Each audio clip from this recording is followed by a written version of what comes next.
মহিমান্বিত রমজান মাস মুসলমানদের জন্য সবথেকে যেই প্রায়োগিক বা নিজের জীবনকে নিয়ে নতুন করে চিন্তা ভাবনা করার জন্য যেই স্বপ্নটা দেখে সেটা হচ্ছে এই রমজান মাস।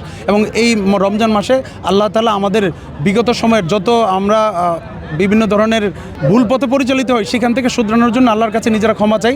রমজানের এই রোজার পরবর্তীতে ইফতারের আগে আল্লাহ পাক দোয়া কবুলের সময় আমরা জানি, সেই সময় আমরা যে কোনো দোয়া করি সেটা আল্লাহ তাআলা কবুল করার যেই ওয়াদা দিয়েছেন সেটার জন্যই মূলত আমাদের এই প্রচেষ্টা।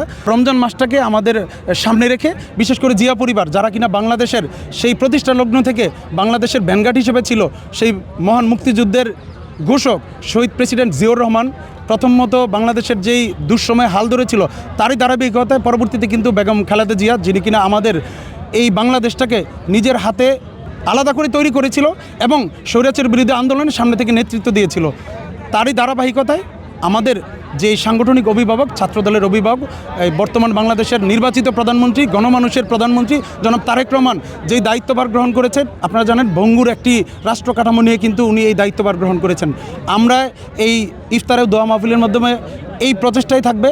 পদ্মা সেতু, মেট্রো রেল এবং এলিভেটেড এক্সপ্রেসওয়ে নির্মাণের গর্বিত অংশীদার বসুন্ধরা সিমেন্ট। সকলের দোয়া থাকবে যাতে উনি উনার দায়িত্বভার সঠিকভাবে পালন করতে পারে, বাংলাদেশকে এইরকম একটা সম্মানজনক জায়গায় নিয়ে যেতে পারে যেখানে থাকলে আমাদেরকে আর তৃতীয় বিশ্বের দুর্বল একটি রাষ্ট্র হিসেবে গ্রহণ করা হবে না। আমরাও উন্নত বিশ্বের অন্যান্য দেশের সাথে নিজেদেরকে একটি উন্নত এবং গঠনমূলক রাষ্ট্র হিসেবে মাথা তুলে দাঁড়াতে পারি। পাশাপাশি একটা জায়গা থাকবে যেখানে ছাত্রদল বিএনপির ভ্যানগার্ড হিসেবে পরিচিত।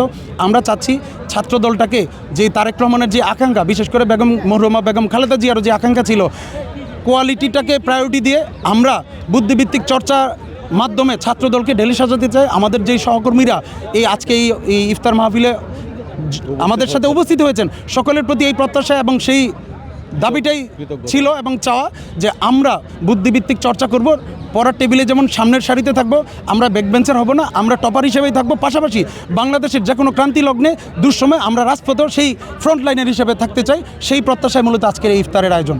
আমরা আনুমানিক প্রায় 500 জনের উপরে আয়োজন করেছি। আপনারা দেখেছেন এখানে আমাদের সহযোদ্ধারা উপস্থিত আছেন।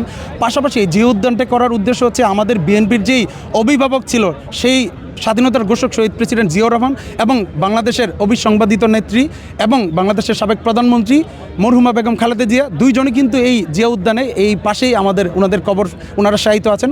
যেহেতু ওই জিয়া পরিবারকে উপলক্ষ করে আমাদের এই আয়োজন, সেজন্য আমরা চেয়েছিলাম এই পরিবারের পাশাপাশি থেকেই ওনাদের জন্য দোয়ার প্রচেষ্টা এবং আল্লাহ তাআলা যাতে সেই দোয়াটাকে কবুল করে, এই জন্য মূলত এই প্লেসটাকে আমরা সিলেক্ট করেছি।